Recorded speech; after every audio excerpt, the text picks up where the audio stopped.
There's so many good things that could be happening for the state of Missouri down in Jeff City, but depending on, which side you're on this thing, you point the finger at somebody else, and we're just trying to get the answers on this.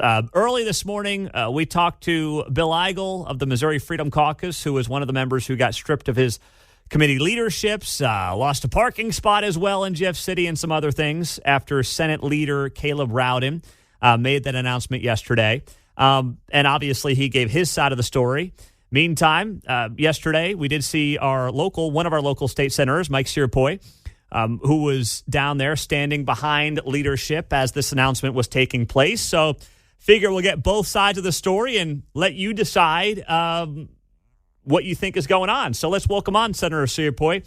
Mike, we always appreciate your time. Thanks for joining us on KCMO. And what is going on? And did leadership make the right move yesterday in stripping these Missouri Freedom Caucus members of their chairships? Good morning, Pete. Thanks for having me on. Yes, if you noticed yesterday, and a lot of people, if you listen to Senator Eigel, he'll say that the leadership is a problem. Truthfully, in the last week, what happened, the rank and file of the majority caucus went to leadership and said, you've got to do something. So to think that it's Caleb's idea, he was responding to what the majority of his caucus wanted to do. And if people ask me, do I approve of everything we're doing? I really do for the most part. The only thing I think we could have done is done this 4 years ago, because this has been brewing. And these folks like to say they're conservative. They're not. In fact, the AFP, the Americans for Prosperity scorecard, came out last night, I believe. And if you look at it, their scores are not particularly sterling. And so it's more about chaos. It's more about what Caleb said is exactly right. It's not policy, it's process. If you remember 2 years ago, they had a scorecard out that said many of us Republicans that tabled a really bad amendment on transgender stuff, they said we all support transgender sports. Well, we banned it last year, a much better language in an appropriate bill. Have they ever come back out and said, oh, we were wrong about all these senators, they're not supporting transgender? They take every issue and twist it to their benefit without regard. What they're after is attention. I call these guys, I think Chaos Caucus is appropriate, but more likely I think I'd call them Facebook senators. Public policy is not their goal. Getting Facebook likes, Twitter likes is what they're after. Many times they're on Twitter and Facebook before they're done doing whatever it is they're doing. And it's working for them. They get a lot of attention. But like I said, public policy is not their goal. It's Facebook. So let me ask you, Senator Cierpoit, about something Bill Eigel said. He said this morning, and I'll play the clip for you here and let you respond, that this is really about initiative petition reform. For those that don't know, before we get too far in the weeds on this, it's relatively well known that it's fairly easy to change the Missouri Constitution through initiative petitions. We saw it with marijuana. We've seen it with potentially some other things as well. We could see it with abortion and sports betting and things of that nature. He says he wants to make it a little tougher, for lack of a better word, to get some of these left-leaning ballot issues onto the ballot. And he says that leadership is stalling that. So I'll play a clip from Bill Eigel this morning and allow you, Mike Cierpoit, to respond to that. I think there's a big difference between what Caleb Rowden is saying. And if you have him on your show, he's going to say, I want to get IP reform done. But his actions don't match that.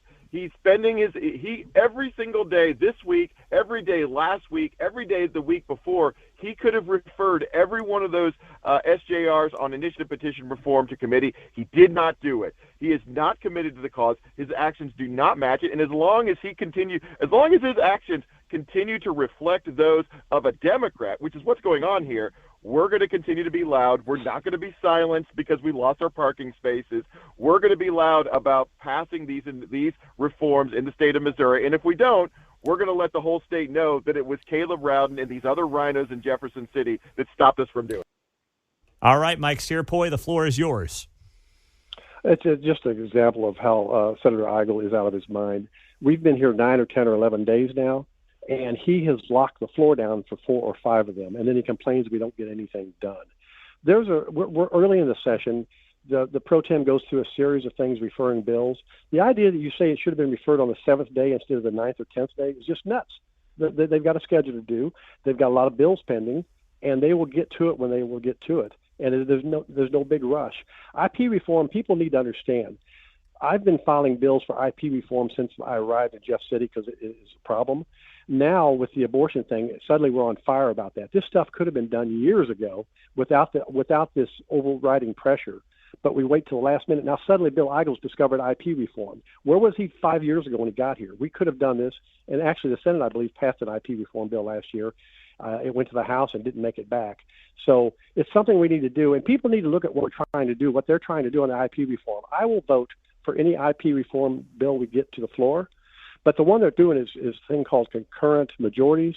I'm not even sure if it's constitutional. It's not done any place in the country. And so I'm not sure we can get, even if we do it, I'm not sure it will matter. Plus, the abortion folks are trying to put something on the ballot in either August or November. If we pass this, I don't think it will apply to August and November. It will be going forward. So there's question whether what they're trying to do even will work. So this initiative petition reform that seems to be, a big part of this conversation. You mentioned you guys passed something last year. I mean, can you, why not just, I don't know how it works inside baseball, but can you just repass it and get it back to the Missouri House and kind of be done with that? Will. I mean, and why hasn't it, I mean, to his point, why hasn't it happened? Like, what's the story there? Well, we will, and we'll probably pass a bill very much like last year because that was concurrent majority. And I don't think we'll have a problem getting something through the Senate, but not in the first 3 weeks. It's just not done that way. He doesn't want to do that. He wants to get attention by saying we're not going to do it. We've done it before. We'll do it again. I think that the Republican caucus all agree that IP reform is needed. But, some people, I'd like to take it to 60%, but it's got to go on the ballot, whatever it is. And I don't think that would ever pass an election when people get to weigh in because it's easy to demagogue saying we're taking away your rights. It's far too easy to get things in the Missouri state constitution. Our constitution has become a very large book. We have bingo in there. We have marijuana in there. And the U.S. Constitution is a good one. There's been over 3,000 amendments offered. Only 27 or 28 have been agreed to because it's very difficult to change the U.S. Constitution. I would like to make the Missouri Constitution like that too, but it's very hard to do because it's easy to say that the people in Jeff City are trying to take away your rights. So we'll get there eventually, but I don't know if it'll make much of a difference. You've been around, obviously, Jeff City a long time, Mike Cierpoit. You're in your last term, so you know it well. A lot of people claim on both sides, some will say that the Missouri Freedom Caucus folks are just looking for their political futures. We know there are people running for higher office as members of that Freedom Caucus. And then some will say, hey, Caleb Rowden, he's running for higher office at the statewide level, so he's doing it for his own political gain. How should Missourians look at this?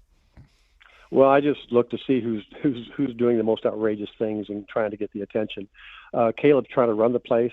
Bill keeps talking about trust. He should in caucus have a little private vote. I think his group would get 6 or 7 votes, and Caleb would get the rest of the caucus, which is 16, 17, or 18 votes. I think we're very satisfied with the leadership we have. I think Cindy and Caleb are doing a good job. And the fact that Bill Eigels not happy I don't think it really has anything to do with who's running the place. He voted for Cindy. He was all with her, and now he's not because he doesn't get his way. He's very selfish. And if he doesn't get his way right now, he always throws a fit. And a good example of what he does yesterday on the floor, I don't know if you guys, the problem with a lot of these issues, they're very complicated. There's a thing called the FRA, the Federal Reimbursement Allowance. It's how we fund Medicaid in Missouri. He was saying the pro-abortion FRA, it's outrageous because Planned Parenthood wants language in there that would put us out of compliance with CMS, which is the Center for Medicaid Services, with the federal government, and take a risk on hurting people. And we've got 25,000 low-income seniors that rely on Medicaid funding to keep them in nursing homes. Most of them are at the end of life. And I think it'd be pro-life to make sure that funding is stable. But Missouri Right to Life and Bill Eigel are going to throw a fit and say if you don't add this amendment, you are pro-choice. I voted on the heartbeat bill a few years ago that actually banned abortion in Missouri, and yet he's got the nerve to stand on the floor and say you're pro-choice if you don't go for this amendment that could potentially damage Medicaid funding. It is just another one of the dishonest things he does always. They rarely tell the truth. And when they talk about the conservatism, really Google the AFP scorecard. It's a remarkable scorecard. And you'll see the scores on there are pretty accurate with where we are. Last thing, Mike Cierpoit, in the next minute or so, do you think that, Governor Parsons kind of taken a hands-off approach here the last couple of years on this and said, you know what, let you guys kind of figure it out and fight it out. Is there a role here for the governor to kind of bring everyone together and see how, big boulders can be moved in the state of Missouri right now? Is that a feasible option? No, I think if the governor, I think he's being smart. If he tried to get in with these folks, they would put him on Facebook and start browbeating him. Again, it's not policy they're after. It's process and it's attention. And I think the more you try to unwind that, the more attention they get. And so it's. I mean, we've been dealing with this for 5 years, ever since the leadership races in 2018. They didn't win, and they've been upset. And I don't think it'll stop until they leave, which fortunately will be in about 4 more months. Mike Cierpoit, good to have him on. We appreciate you, Senator. Thank you for the time, and we'll talk to you soon. Thanks, Pete. We'll see you. All right. Mike Cierpoit at Elise Summit. Know him well. Good to have him on KCMO Talk Radio.